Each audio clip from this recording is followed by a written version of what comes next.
A house like Preston's is beyond you, my dad scoffed. My brother chuckled. I just listened. A few days on, they viewed the magnificent manor he coveted. I greeted them, welcome inside my own home. Can you imagine standing on the precipice of your greatest professional triumph, only to have your entire world, your career, your marriage, your family, ripped away by a casual betrayal from the man you loved and the sister you trusted? This isn't just a story. It's the day my life exploded, and the shocking truth of what happened next will make you question everything you thought you knew about loyalty. Honestly, it's the kind of story you think only happens in movies, the kind you'd tell your friends in hushed, disbelieving tones. But it happened to me. And it all started on what was supposed to be the absolute best day of my professional life. For months, I'd had that Thursday circled in red on my calendar. It was the day. The day of the big promotion meeting. I woke up that morning before my alarm, the sun just a faint promise on the horizon. I remember the specific feeling of the cool hardwood floor under my feet as I padded into the kitchen. I made coffee exactly the way Preston, my husband, liked it, 2 sugars, no cream, and left it on the counter for him. In that quiet, hopeful moment, I remember thinking, this is it. This is the day everything changes. This is the day all the sacrifice finally pays off. For 8 long months, I had been the one holding our company together. That's not an exaggeration. It was a simple, quantifiable fact. The portfolio in my hands felt heavy as I got ready, not from the weight of the paper, but from the weight of the late nights, the missed dinners with my daughter before she left for college, the sheer, unadulterated effort I'd poured into every single page. I'd single-handedly saved the Campbell Industries account, a contract worth a staggering $2 million a quarter. I didn't do it with a single clever idea. I did it by working until 3 a.m. for 2 straight weeks, living on stale coffee and pure adrenaline, anticipating every one of the clients' needs before they even knew they had them. I had personally managed the Morrison Hotel's crisis, flying to 3 different cities in 48 hours to do damage control before the story ever hit the press.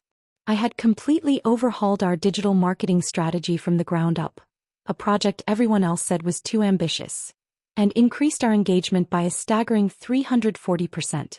So, when I walked into that conference room an hour later, I was practically floating. The air buzzed with nervous energy. I smiled at the leadership team, my team, the people whose departments I had supported and whose mistakes I had quietly fixed. My eyes landed on my husband, Preston, sitting at the head of the long mahogany table. He was the boss, the CEO, the man I had built this company with, the man I'd been married to for 12 years. I caught his eye, gave a little wink meant just for him, and said with a laugh in my voice that was full of anticipation, "I can't wait for my raise." A few people chuckled politely, the sound echoing in the high-ceilinged room. But Preston just laughed. It wasn't a warm, shared laugh. It was hollow, distant, amused. He looked up from his phone for the first time since I'd walked in, a device that seemed permanently attached to his hand these days, and the expression on his face made my chest tighten into a cold, hard knot. It wasn't pride. It wasn't approval. It was pure, undisguised amusement. And it was at my expense. He set down his phone with a deliberate, theatrical slowness that made the air in the room feel thick and hard to breathe. "Raise?" he said, his voice carrying across the silent room. "Oh no, Lorraine, I gave it to your sister." The fluorescent lights overhead suddenly felt too bright, too harsh, like an interrogation lamp. They illuminated every face turned toward me. A gallery of pity, discomfort, and morbid curiosity. My sister. Cassidy. My younger sister. The one I had helped with her homework, the one whose first resume I had written, the one I had personally recommended for an entry-level position here 3 years ago as a favor. Bethany from HR, a woman whose children I'd babysat during a family emergency, cleared her throat. The sound was unnaturally loud. She slid a thin manila folder across the polished table. It stopped a few inches from my portfolio. Her perfectly manicured nails, a shade of pale pink I'd complimented just last week, tapped against the cover twice. "You weren't even considered for the position, Lorraine," she said, her gaze fixed on a point somewhere over my left shoulder. "The decision was made last week." I just stood there, my multi-million-dollar portfolio clutched against my chest like a shield. It felt useless now. And at that exact moment, as if on cue in some horribly written play, the heavy glass doors of the conference room swung open. In walked Cassidy. She was wearing a brand-new blood-red power suit, The kind of suit you wear when you want to make a statement, when you want to draw blood. She caught my eye as she walked towards the empty high-backed leather chair next to Preston. The luxury seat, as we used to joke, the one reserved for the director of strategic marketing. My chair. She offered me the slightest shrug, a dismissive little gesture that wasn't an apology, but a declaration of victory. It broke my heart into a million tiny sharp pieces. "Forgot to mention it," she said, her voice dripping with a false sympathy that was more insulting than any gloating could have been. She settled into her new chair, crossing her legs, the picture of effortless success. That afternoon I cleared my desk. It was a surreal out-of-body experience. The orchid I'd nursed through 2 brutal winters, coaxing it back to life. The coffee mug my daughter Paige had given me that read, "World's Best Multitasking Mom." The framed photo from our company retreat where I'd been named Employee of the Quarter for the 3rd consecutive time. A photo where Preston was standing beside me, his arm around my shoulders, beaming with pride. Or so I had thought. I packed them all into a sad brown cardboard box. But what I did afterward, what I began to plan in the ashes of that humiliation. Nobody, least of all them, saw it coming. The drive home was a blur of traffic lights and familiar turns that my body made without any input from my brain. 17 minutes. That's all it took to travel from the center of my professional universe to the ruins of my personal one. Each landmark, the bakery on the corner, the old oak tree in the park, seemed to mock me, relics from a life that had ceased to exist the moment Preston uttered those words. Our house, the one we'd poured our life savings into, the one in that beautiful tree-lined neighborhood in Portland where we were supposed to grow old together. It felt like a stranger's house. The air inside was stale and silent. The kitchen, with its dated countertops and peeling linoleum, still needed renovating. We'd been putting it off, waiting for this very promotion, for the substantial salary increase that would come with it. Now I realized with a bitter pang, it would stay exactly as it was, a monument to a future that would never happen. I set the box of my office life on the dining room table, the thud echoing in the silence. For a moment I just stood there staring at it. My entire career, my identity for the last 12 years. Reduced to a cardboard box. A strange, cold calm washed over me. It was the calm of shock, the kind of numbness that precedes a world of pain. My eyes drifted towards the open door of Preston's home office. And there it was, lying on top of a stack of papers on his desk, as casual as a grocery list. The Campbell Industries contract. My feet moved before my mind did, carrying me across the room as if in a dream. I picked it up. The margins were filled with notes, but it wasn't Preston's angular, hurried scrawl. These were looping, careful, almost childishly rounded letters. Cassidy's handwriting. I saw dates scrawled next to some of the notes going back 6 weeks. 6 weeks. Strategy notes about customer engagement approaches I developed. Client relationship details I'd painstakingly built over years. It was all there. My intellectual property being dissected and claimed by my own sister, under my own roof. The casual, breathtaking cruelty of it stole the air from my lungs. For the past month, while I'd been a bundle of nerves and excitement, practicing my promotion presentation in the shower, calculating how the pay raise would finally let us fix the leaking roof and maybe even take a real vacation, my husband had been secretly training my replacement, my sister. He had sat across from me at this very dining table, listening to me rehearse my talking points, nodding encouragingly. "That's a strong opening, Lorraine," he'd said. He'd looked over my portfolio layout, suggesting a different font. "This is brilliant, honey. They're going to be blown away." He had made love to me just last night, holding me in his arms, without ever once mentioning that the next day he was going to publicly execute my career. The front door opened at 6:47 p.m. Preston's usual time.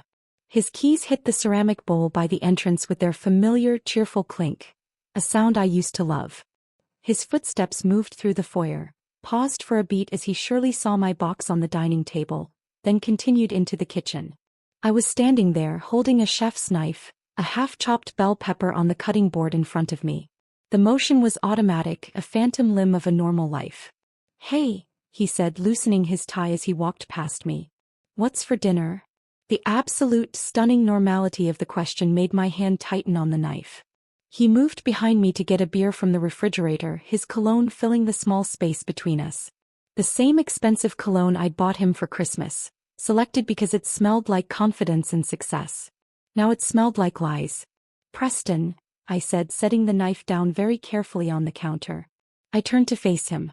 We need to talk about today. He popped the beer cap against the granite countertop, a habit I'd asked him 100 times to stop because it left little marks. He took a long, slow drink, his eyes avoiding mine. What about today? He asked, his voice deliberately casual. The promotion, I said, my own voice trembling slightly. Cassidy. The fact that you've been handing my work over to her for weeks while I prepared a presentation you knew was utterly pointless. He let out a long, weary sigh, the kind he always used when he was about to explain to me why my feelings were irrational. Lorraine, I told you the board had concerns about appearances. It's a conflict of interest. A husband promoting his wife, it just doesn't look good, especially with the Fletcher acquisition coming up. The Fletcher acquisition? I stared at him, incredulous. The acquisition I structured, the one where I spent 3 weeks courting their CMO to make sure the transition would be smooth? That acquisition? Which is exactly why we need someone like Cassidy in that role, he said, taking another swig of beer. Someone without personal connections that could be seen as a conflict. Someone like Cassidy, I repeated, my voice dripping with sarcasm. The woman who asked me last week what ROI stands for? She's leading a multi-million-dollar acquisition. She's using my frameworks, my client relationships, taking credit for campaigns I built at 3 a.m. while you slept peacefully beside me. That's how business works, Lorraine, he said, his voice flat and cold. There was no apology in his eyes, no flicker of guilt, just the cold, hard wall of his decision. You knew there would be complicated situations when we got married. Just then the doorbell rang, sharp, intrusive. Made us both jump. It rang again, followed by a series of quick, impatient knocks. I'll get it, I said, my voice barely a whisper. I needed to escape the suffocating air in that kitchen. I walked to the front door and pulled it open, expecting a package, a delivery, a neighbor, anyone but the person standing on my porch. It was Cassidy. She'd changed out of her red power suit and was now in a ridiculously expensive set of yoga clothes that probably cost more than my first car. Her smile was different now, brighter, more genuine, like we were just two sisters, best friends about to go grab coffee. Hi, Lorraine. Hope I'm not interrupting dinner, she chirped, her eyes flicking past me into the house. Behind me, I heard Preston's footsteps approaching. Cassidy, what are you doing here? You left this at the office, she said, pulling his personal laptop from an oversized designer purse. She wasn't talking to me. He was talking to him. You said you needed it for the Fletcher presentation tomorrow morning. She handed him the laptop. Their fingers brushed in the exchange. It was a small, insignificant gesture, but it was practiced. Familiar. Intimate. My stomach turned over. Thanks, he said, his voice a little too tight. I completely forgot. No problem, she said, her gaze finally settling on me. About tomorrow's presentation. Should I use Lorraine's deck as a starting point or just create something fresh? Create something fresh, Preston said without a moment's hesitation. We need a new perspective. Her attention shifted to me fully then, her face a perfect mask of corporate sympathy. Lorraine, I'm really truly sorry about today. I know it must have been unexpected, but I'm sure you understand deep down that it's what's best for everyone. The perfectly chosen, meaningless, soul-crushing words. I just smiled. The same polished, professional smile I had perfected in 1,000 hostile meetings. Of course, Cassidy, I said, my voice perfectly, terrifyingly even. I understand perfectly. After she left, a trail of expensive perfume lingering in the air, Preston closed the door and turned to me, a look of strained reasonableness on his face. See? She's just trying to be professional about this whole thing. Professional. I repeated the word, tasting like poison in my mouth. Is that what we're calling showing up at my house in revealing workout clothes? To deliver a laptop you could have easily survived without until tomorrow? Don't make this something it's not, he warned, his voice low. But I was already walking away, heading upstairs. In our walk-in closet, I pulled down my large suitcase, the one we'd bought for our honeymoon in Maui 12 years ago. I opened it on the bed. Preston appeared in the doorway, his forgotten beer still in his hand. What are you doing? Getting some space, I said, pulling sweaters from a drawer and folding them with numb precision. Lorraine, don't be dramatic, he sighed. It's just a job. I paused, holding a soft cashmere sweater Paige had given me for Christmas. I turned to face him, my eyes finally meeting his. You're right, I said, my voice dangerously quiet. It's just a job, and this is just a marriage where my husband orchestrates my professional humiliation. And that was just my sister stopping by our house after dark. Nothing dramatic about that at all. He stood there watching me as I packed up 12 years of my life. He didn't say a word to stop me. He just watched. And in his silence I heard everything I needed to know. That night I didn't just pack a suitcase. I packed a grudge. And in the sterile quiet of my sister Beverly's guest room, I started making a plan. Just before I fell into a restless sleep, I checked my banking app. A cold dread washed over me. The joint savings account, the one containing the bulk of our liquid assets, had a balance of 0. He had transferred everything out. And then I saw the email notification from the bank. Subject: account closure request processed. He hadn't just pushed me out of the company. He had locked me out of my own life. My first night of exile was spent at my older sister Beverly's house. She opened the door, took one look at my face and the suitcase in my hand, and simply pulled me into a fierce hug. She didn't ask questions, just led me to her guest room, a quiet, peaceful space that felt like a sanctuary. But sleep wouldn't come. I lay on the clean, crisp sheets, staring at the unfamiliar ceiling, the full weight of my new reality crashing down on me. I had no job. My marriage was a lie. My own sister had orchestrated my downfall. And now I had no money. Preston had been methodical. He hadn't just blindsided me. He had financially crippled me. The next morning, driven by a desperate, foolish hope, I did the one thing I thought I could still count on. Called my parents. I just needed to hear my mother's voice, to be told that this was all a terrible mistake, that they were on my side. "Mom," I said, my voice cracking, betraying the composure I was trying to maintain. "Something terrible happened." I laid it all out in a torrent of choked words. The meeting, Preston's coldness, Cassidy's smug smile, the years of my work just handed over like a party favor. I told her about the frozen bank account, the feeling of absolute devastation. I waited for the explosion of maternal rage on my behalf, for the sympathy, for the promise that she and Dad would be on the next flight out to Portland. Instead, there was a long, heavy silence on the other end of the line. A silence so profound I thought the call had dropped. "Lorraine," my mother finally said, her voice strained and thin. "Are you absolutely sure you're not overreacting?"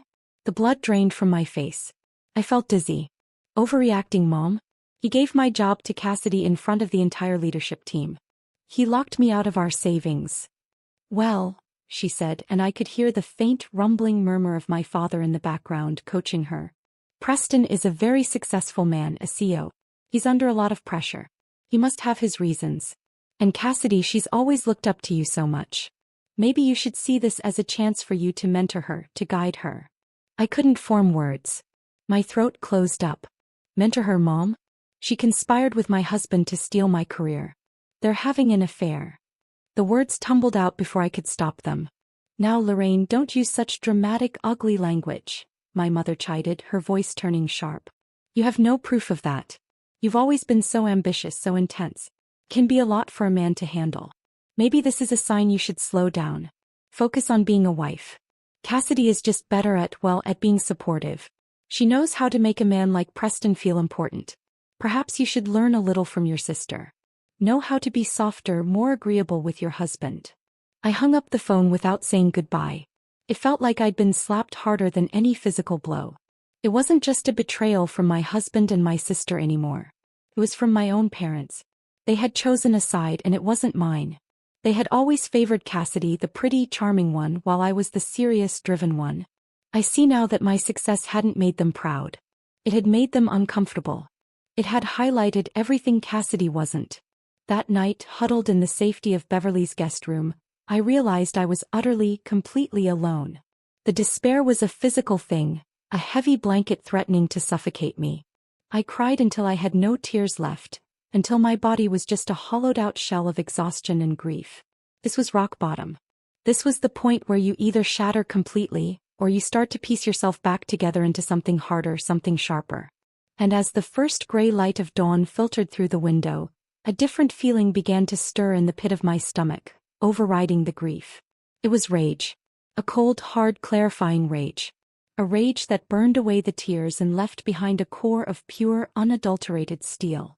They had pushed me off a cliff into the darkest abyss. They just didn't realize they'd given me wings on the way down. Beverly's quiet suburban house became my war room. She was my rock, silently providing coffee, food, and the space I needed to think. My first challenge was a practical one. I was an army with no weapons. My access to the company servers had been revoked, my email locked, my digital life erased.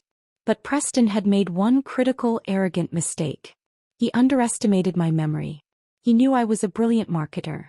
He'd forgotten that 15 years ago, when we were just a scrappy startup in a rented office, I was the one who designed and built our company's entire network architecture. I knew its back doors. I knew its forgotten pathways. I knew its ghosts, as I had created them. The local public library, with its rows of anonymous computers and free Wi-Fi, became my new office.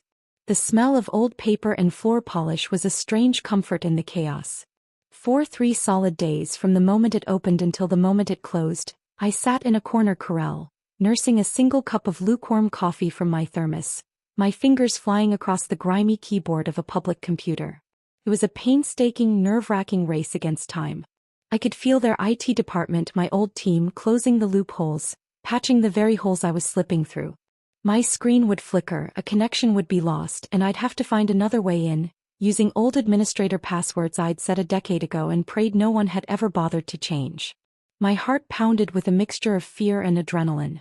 Every time a librarian walked past, I was sure I was about to be caught. But on the 3rd afternoon, exhausted and almost ready to give up, I found it. It wasn't in the main marketing directory. It was buried deep in a partitioned server drive, mislabeled as "Third Quarter Financial Audits."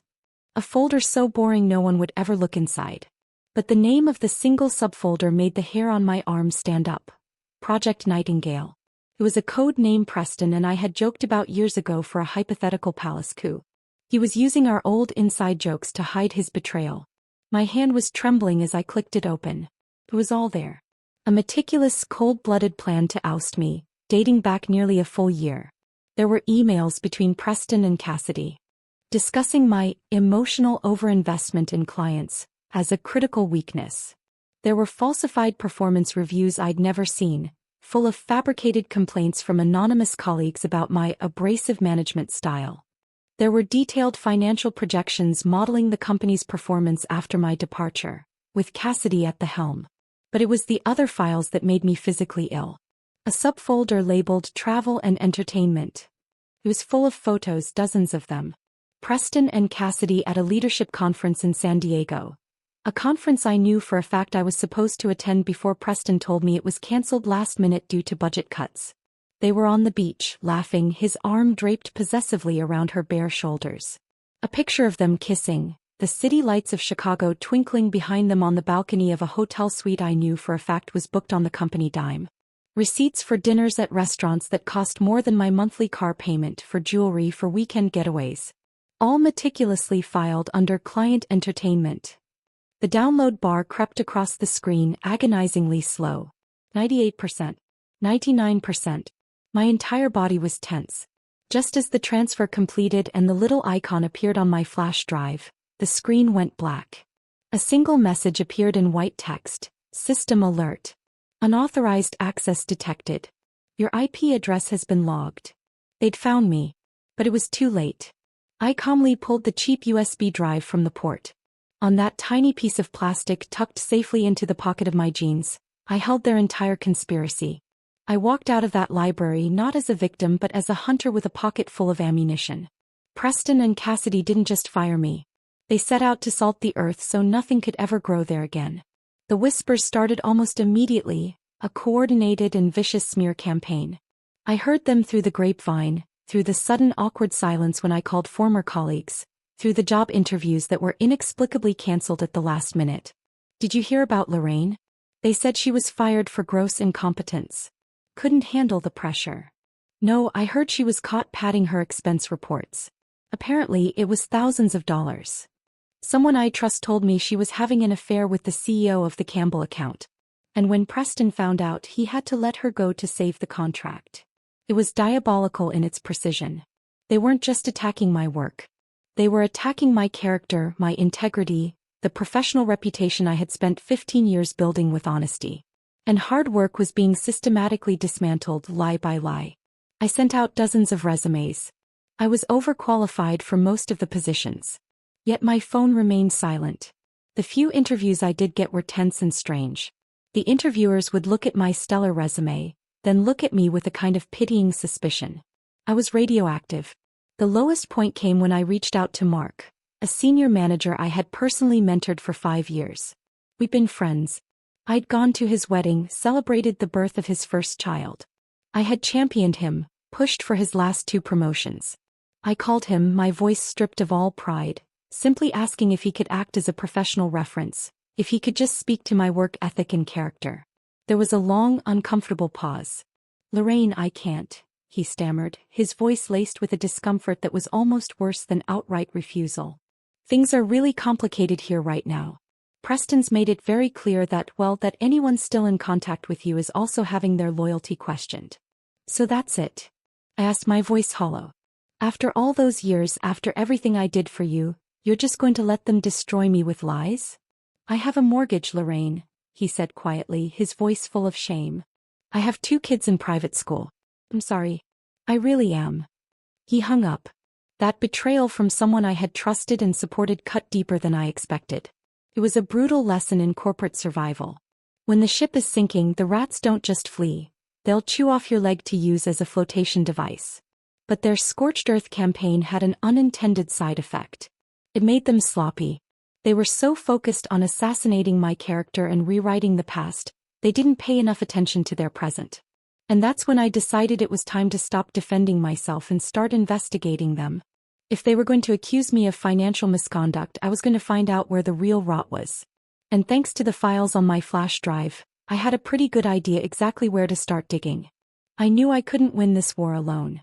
I needed allies, people who had been wronged by the same regime and who had their own scores to settle.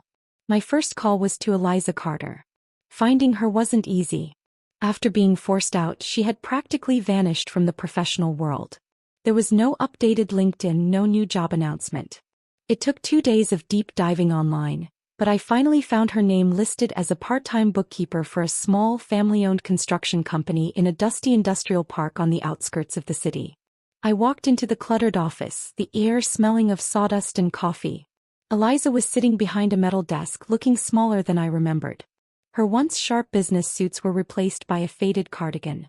When she saw me, her eyes widened in a mixture of surprise and alarm. We sat in a tiny windowless break room that smelled of microwave popcorn. I laid it all out for her. The ambush, the smear campaign, the evidence I'd downloaded. She listened intently, her face an unreadable mask. "I can't help you, Lorraine," she said flatly when I finished. She wouldn't meet my eyes. I signed an NDA with a very nasty non-disparagement clause. Preston's lawyer made sure it was ironclad. He'll sue me into oblivion. I've already lost my career. I can't lose my house too. He's already ruined me, Eliza, I said, my voice quiet but intense. They're not just firing people anymore. They're trying to erase them. Me. Who's next? They're building their little empire on our graves. I leaned forward, my eyes locking with hers. They accused me of stealing. So I started looking. I have the expense reports Cassidy has been filing. The ones for client entertainment. Dinners for 4 at 5-star restaurants on nights when the client was verifiably in another state. Hotel suites. Jewelry.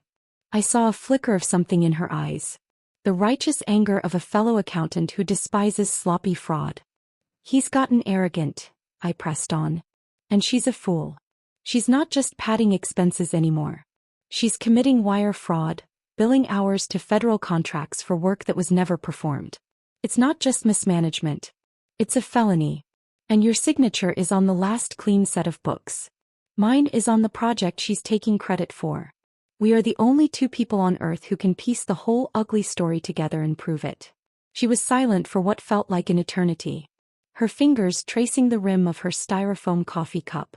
Finally, she looked up at me, her eyes hard. When I left, she said slowly, I made a full encrypted backup of the entire Q2 financial database. As a personal precaution. She reached into her worn leather purse and pulled out a small silver flash drive. I also have that recording, she added, her voice dropping to a whisper, of Preston in my exit interview. He didn't just pressure me to sign off on Cassidy's expenses. He explicitly told me to find a way to make the numbers work for her department's quarterly report. And that if I didn't, he'd personally call every headhunter in the state and blacklist me. She slid the flash drive and a tiny audio recorder across the chipped Formica table. He wanted a war, she said, a grim, dangerous smile spreading across her face for the first time. Let's give him one. I left her office with more than just evidence. I had my first soldier and she had just handed me a cannon. My next stop was a quiet diner to meet with two other women who had been pushed out in the last year. One was the former head of strategic planning, the other the VP of operations. Over greasy fries and bad coffee, they told their stories of their ideas being stolen by Cassidy, of their authority being undermined by Preston, of being gaslit and marginalized until they had no choice but to resign. By the time I left, I had a stack of sworn affidavits and a network of women ready to burn it all down. The offer from Marcus Whitman, the CEO of Meridian Global, our biggest and most respected competitor, felt like a lifeline thrown from a battleship to a woman adrift on a life raft. He called my cheap prepaid phone on a rainy Tuesday afternoon. I was sitting in my car outside Beverly's house, staring at the raindrops tracing paths down the windshield, feeling the familiar weight of hopelessness settle in my chest. "Is this Lorraine Wallace?" a deep, authoritative voice said. I almost didn't answer. I was tired of calls from bill collectors and recruiters who had suddenly gone in a different direction. "This is she," I said, my voice flat. "Lorraine, my name is Marcus Whitman. I'm the CEO of Meridian Global. I hope I'm not disturbing you." I sat bolt upright, nearly choking. It was like getting a call from the president. "Mr. Whitman." "Hello." "No, not at all. Please call me Marcus. Lorraine, I've been in this business a long time. I know talent when I see it. I also know corporate politics when I smell it. I don't give a damn about the rumors I'm hearing from that sinking ship across town. I care about the 340% increase in digital engagement you delivered last year.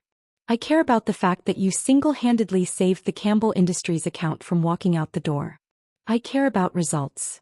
Tears pricked my eyes. To be seen. To have my actual work, my accomplishments acknowledged after weeks of being treated like a pariah. It was overwhelming. I had to put my hand over the phone's mouthpiece to stifle a sob. "Portland's business community is smaller than you think," he continued, his voice kind but all business. "Word travels when top-tier talent is suddenly and inexplicably on the market. We're expanding our strategic marketing division. The position is director, but frankly that's just a starting point. I'm offering you a starting salary that's 30% higher than what I imagine you were making, full creative control, and a budget to build your own team from the ground up." I was speechless. My mind was reeling. "There's one more thing," he said, and I could hear the smile in his voice. "I'll have my corporate lawyer look at your non-compete clause.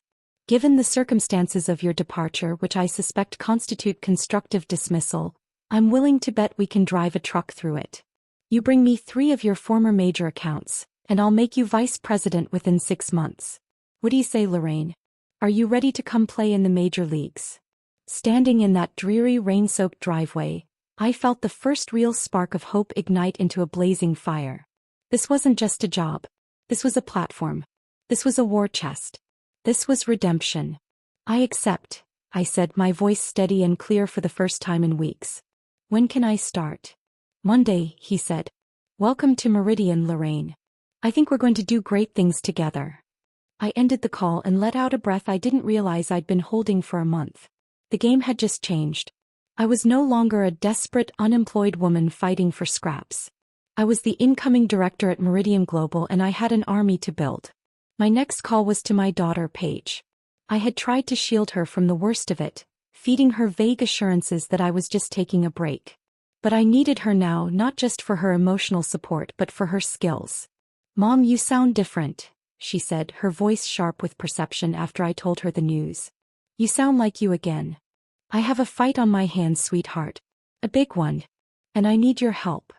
"Anything," she said without a moment's hesitation. Paige was a computer science major, a digital native who was brilliant and tech-savvy in ways I could only pretend to be. That night, over a long, encrypted video call, she became my technical advisor. She walked me through setting up multi-layered security for all my evidence, creating a dead man switch, that would release the files to a journalist if anything happened to me. If you're going to war, Mom, you need to protect your communications and your assets, she said, her young face set with a grim determination that mirrored my own. Then she hesitated. Mom, I always knew something was weird with Aunt Cassidy. The way she'd laugh too loud at Dad's jokes. The way she always had to be the center of attention. Last Thanksgiving she called him, Pray, right in front of everyone. I wanted to throw the entire bowl of cranberry sauce at her head. Why didn't you say anything? I asked softly. Because you seemed happy, she said, her voice small. And I thought maybe I was just being a jealous teenager. She looked up, her eyes meeting mine through the screen. But this isn't imagination, is it? No, baby, I said, my heart aching for the innocence she had lost. It's not.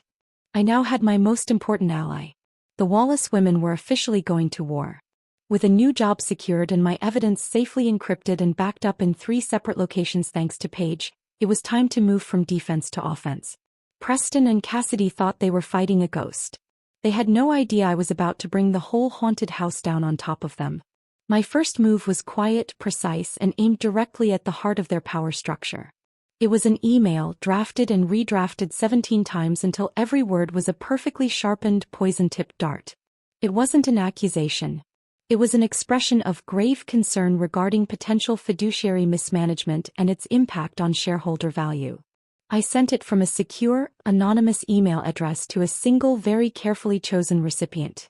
Sterling Hayes, the longest-serving member of the board, a notorious stickler for ethics, and a man who personally despised Preston's flashy, corner-cutting style. The email didn't mention my name or my scandalous dismissal. It simply laid out a series of troubling data correlations that any competent board member would find alarming. It pointed out, with attached, heavily redacted documentation, how the marketing department's budget had seen a 40% increase in discretionary and entertainment spending that directly coincided with Cassidy's promotion. It highlighted, using publicly available data, how client retention numbers, while publicly stable, were being propped up by hiding the quiet loss of 3 mid-level accounts, losses that occurred shortly after their primary contact had left. It noted that employee turnover in that specific department had tripled in 6 months, with exit interviews citing leadership concerns that were, according to HR records I'd managed to glimpse, never addressed or escalated. I attached a single heavily redacted spreadsheet from Eliza's files. Just enough to show that the numbers were real and that I had more. The email was designed to light a small, contained fire in the one place Preston couldn't easily extinguish it: the boardroom. It was a formal invitation for the board to start asking its own questions. My second move was public, designed to create external pressure. I spent an entire weekend crafting an article for LinkedIn. The title was, When Merit Meets Politics, a Case Study in Corporate Leadership Failure. It was a cold, clinical, academic analysis of a hypothetical company where promotions were based on personal relationships rather than professional achievement. I described, with charts and graphs, how such an environment inevitably leads to financial instability, the loss of institutional knowledge, and a toxic culture that drives away top talent. I didn't use a single name or company identifier, but for anyone in the close-knit Portland business world, the parallels would be unmistakable and deeply embarrassing. I scheduled it to publish exactly noon on Friday, when I knew most executives and industry professionals would be scrolling through their phones during their lunch breaks. Then I waited. The fuse had been lit. The first explosion was set to go off in the boardroom, and the second was set to go off in the court of public opinion. All that remained was to watch it burn. The explosion happened faster and more spectacularly than I could have ever imagined. Sterling Hayes, as I predicted, was a man who hated loose ends and financial ambiguity. On Friday morning, he bypassed Preston entirely and used his authority as the lead independent director to call an emergency board meeting. My old colleague, Timothy, a sweet, hard-working kid I had mentored, became my eyes and ears, sending me a rapid-fire series of text messages that had my heart pounding. 7:04 a.m. Emergency board meeting just called for 8 a.m. Agenda is listed only as urgent governance matter. Everyone is freaking out. 8:01 a.m. Preston and Cassidy just went into the boardroom. They look like they've seen a ghost. Preston is sweating. 9:02 a.m. They've called Bethany from HR in. The door is closed, but I can hear raised voices. Sterling Hayes is shouting. At exactly noon, as the chaos was unfolding behind closed doors, my LinkedIn article went live. Within 30 minutes, it had nearly 50 comments and had been shared over 100 times. But it wasn't just the numbers. It was the content of the comments. Women and men from across the industry started sharing their own stories of being passed over for the boss's unqualified son or the CEO's new girlfriend. The comment thread transformed into a viral public therapy session for corporate betrayal and nepotism. My story had become their story. But at 2:17 p.m. the comment that mattered most appeared. The one that turned a brush fire into an inferno.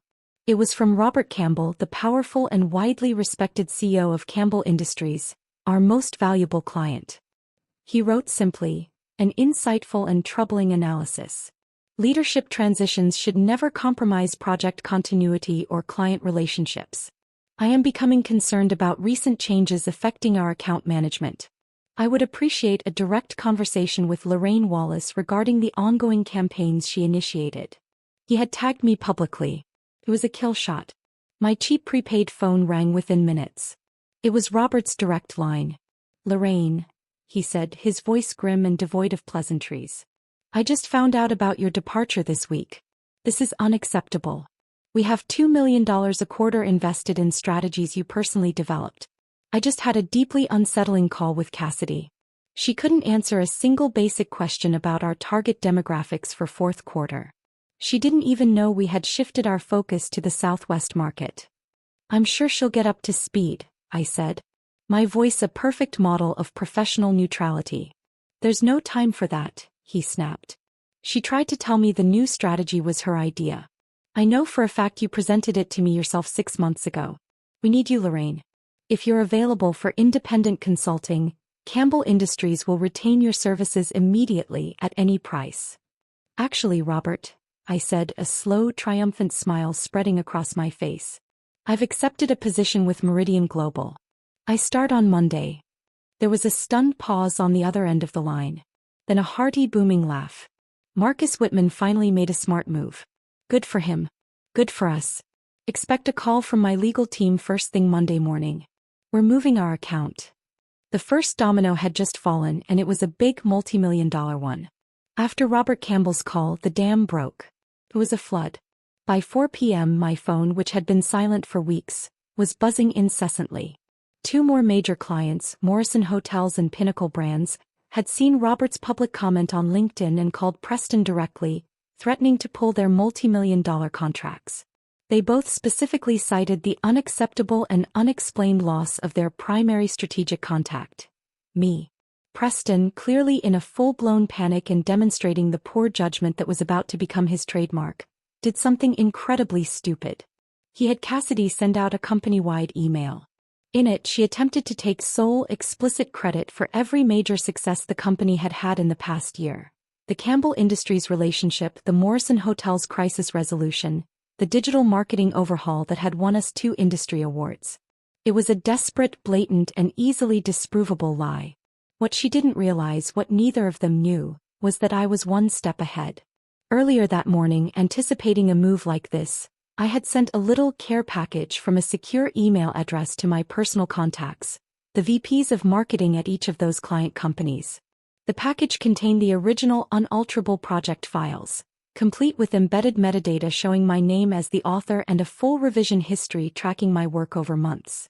Her email didn't make her look like a leader taking charge. It made her look like a fraud and a fool. Around 6:03 p.m., I was in Beverly's quiet guest room, packing the few things I had into my suitcase, preparing for my new life that would start on Monday. I heard a car screech to a halt outside, followed by the sound of a car door slamming. It was Preston. He didn't knock.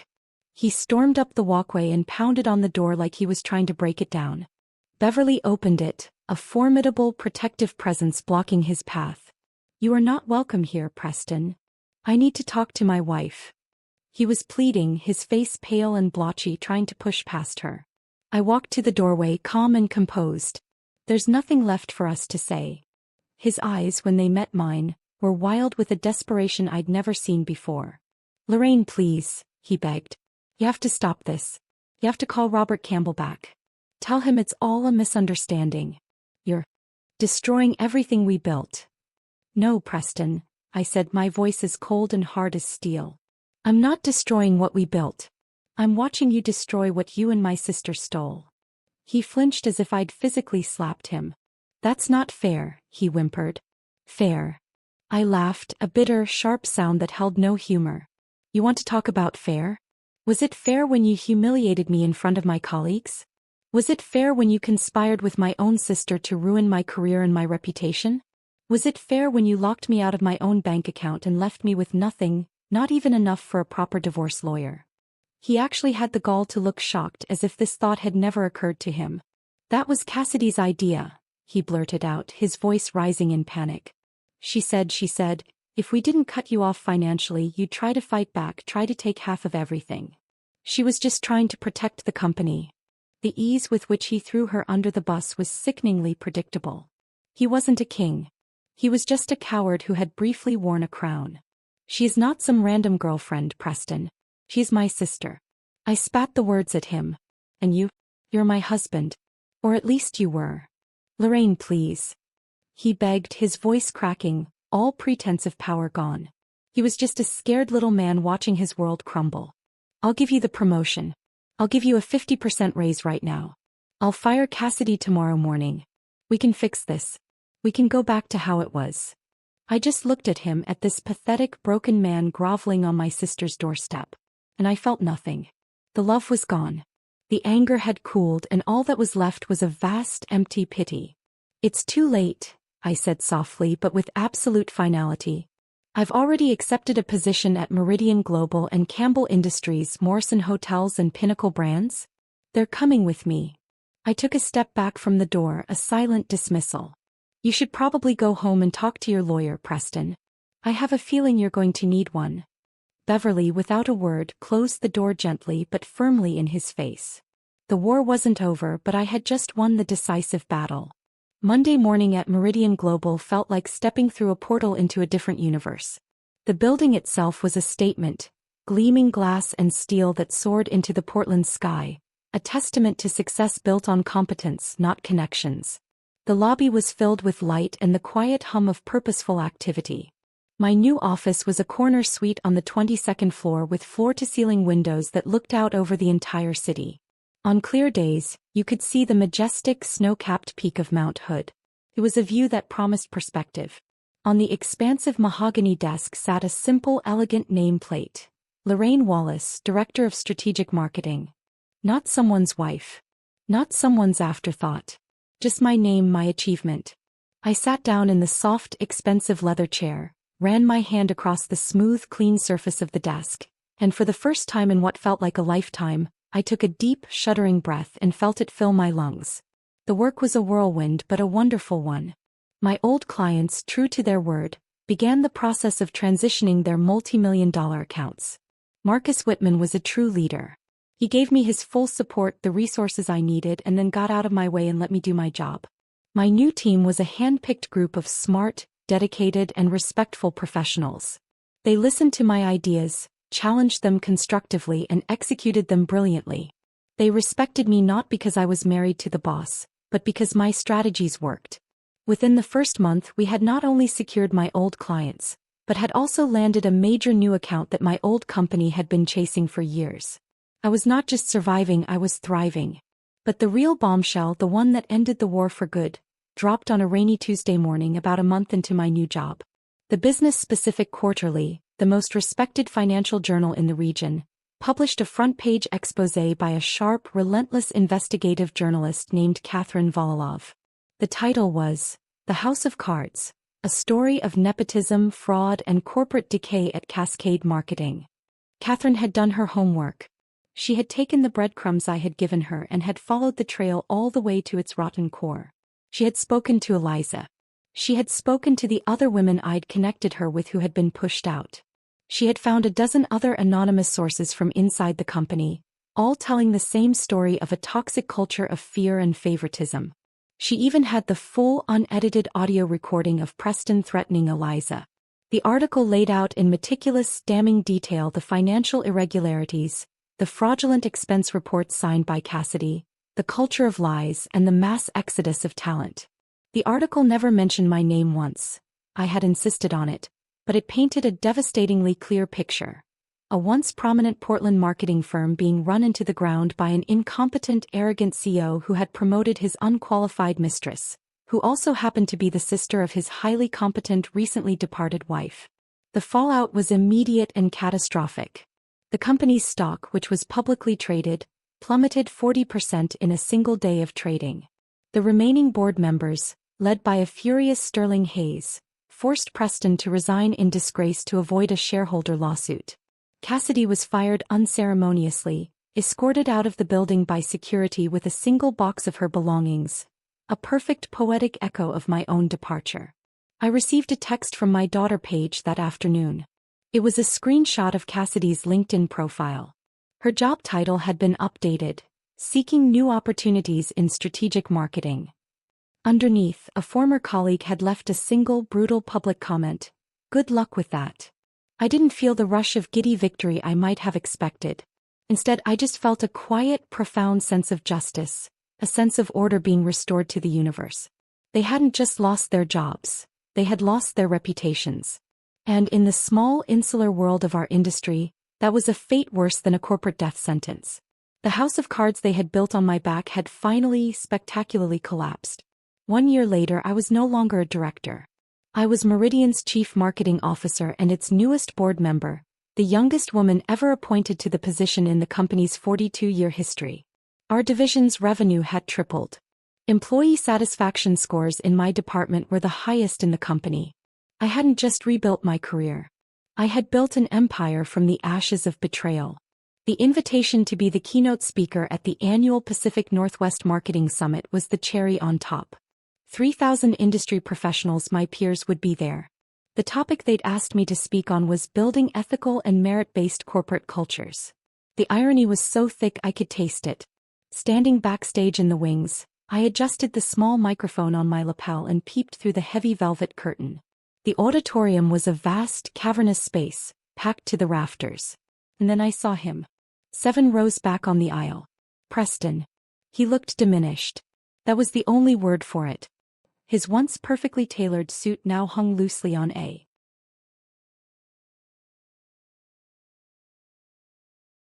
frame that had lost a lot of weight. His hair was more gray than I remembered, and his posture was stooped, carrying the invisible weight of failure. He wasn't the powerful arroganzo anymore. He was just another man in a crowd, desperately trying to look like he belonged. Our eyes met for a fleeting second across the crowded room, and he quickly looked down at his program, his face flushing. When they announced my name, the applause was thunderous.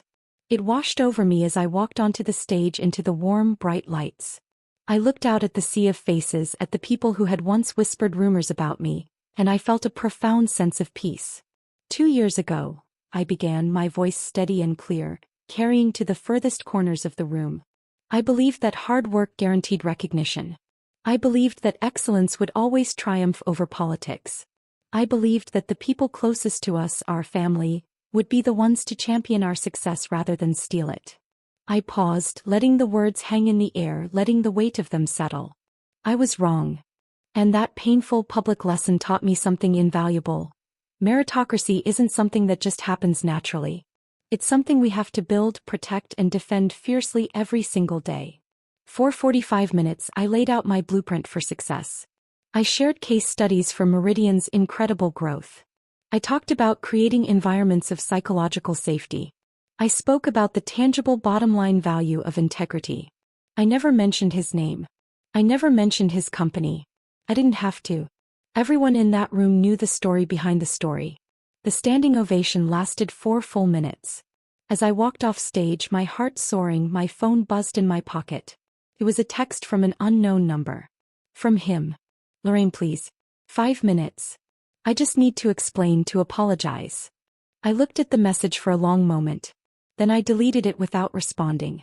There was nothing left to explain. There was nothing left to apologize for. He was part of my history, not my destiny. A few weeks later, Marcus Whitman called me into his office. "Lorraine," he said, a strange, knowing smile on his face. "I have an unusual situation. We've been approached about an acquisition." He pushed a thick folder across his desk. The name on the tab was Cascade Marketing, Preston's old company, or what was left of it. After he was ousted, the company had entered a death spiral. They were now bankrupt, desperate for a buyer to absorb their few remaining assets and massive debt before liquidation. "The board wants you to lead the acquisition team," Marcus said, watching my face carefully for a reaction. "You know their client list and their liabilities better than anyone." And so, a week later, I found myself sitting at the head of that same long mahogany conference table, in that same room where my life had been torn apart. But this time I wasn't the one being judged. My legal team from Meridian flanked me. Across the table, Preston and what remained of his board sat like defendants awaiting sentencing. And next to him, looking thin and nervous, her expensive clothes now looking cheap and ill-fitting, was my sister Cassidy.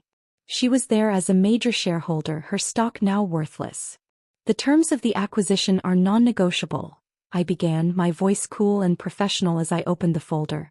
"Meridian will absorb your 3 remaining profitable client contracts. We will not be taking on any of your outstanding debt. As for personnel," I paused and pulled out 2 single-page documents I had asked our lawyer to prepare myself. "These executive positions are redundant and will be eliminated immediately, with no severance as per the bankruptcy filing." Preston's name was on the first one. Cassidy's name was on the second, under her now worthless title of shareholder. Her head snapped up, her eyes wide with a mixture of disbelief and fury. "You can't do this," she hissed across the table, her voice cracking. "After everything, I'm your sister. You owe me." I looked at her, really looked at her for the first time in 2 years. I saw the petty jealousy that had curdled into malice, the bottomless greed that had erased all sense of loyalty or love. And I felt nothing but a distant, clinical pity. "Cassidy," I said, my voice devoid of all personal emotion, addressing her as I would any failed business associate. "From a strategic and financial perspective, you bring no value to our organization." I picked up my pen, the same elegant fountain pen Marcus had given me when I made CMO. I signed both termination papers with a steady, confident hand. "The meeting is concluded. Our legal team will handle the remainder of the transition." I stood up, gathered my documents and walked out of that room, leaving them to the ruins of the kingdom they had stolen. I didn't do it for revenge. I did it because it was the right business decision. And that, I realized, was the most absolute and satisfying victory of all. In the years that followed, my life blossomed in ways I could never have imagined when I was crying on a lumpy motel bed. Paige graduated summa cum laude from college, her groundbreaking thesis on ethical leadership in modern corporations winning national acclaim. She turned down offers from a dozen top firms to join my team at Meridian, not because she was my daughter, but because she was the most brilliant, creative young strategist I had ever met. Together, the Wallace women were a force of nature, building something incredible, something lasting. My relationship with my sister Beverly grew closer than ever. She was my staunchest ally and my dearest friend. My parents, well, that relationship remained complicated. They never fully apologized or acknowledged the depth of the harm they'd done. But in their old age, there was a quiet, regretful understanding in their eyes that they had backed the wrong horse. I learned to accept their flawed love for what it was and moved on. As for Preston and Cassidy, their stars didn't just fall. They vanished into a black hole of their own making. Preston, with his reputation in tatters, tried to start a small consulting firm, but no one would hire him. The last I heard, he was selling extended car warranties out of a cubicle in a strip mall in the suburbs. Cassidy, unable to hold down a job, eventually moved back in with our parents, her bitterness a constant toxic presence in their home. But my life was no longer defined by them or by my reaction to them. It was defined by my work, by my wonderful daughter, and by a new, unexpected purpose I discovered quite by accident. It started small. I began quietly mentoring young women who reached out to me on LinkedIn after my keynote speech became legendary in the industry.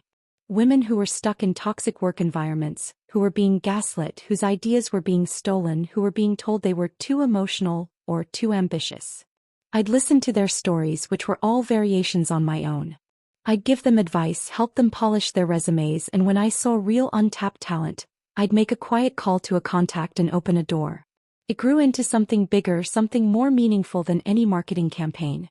I used a significant portion of my now substantial earnings and stock options to establish the Wallace Foundation, a nonprofit dedicated to providing free legal aid, career coaching, and networking support for women facing workplace discrimination and harassment.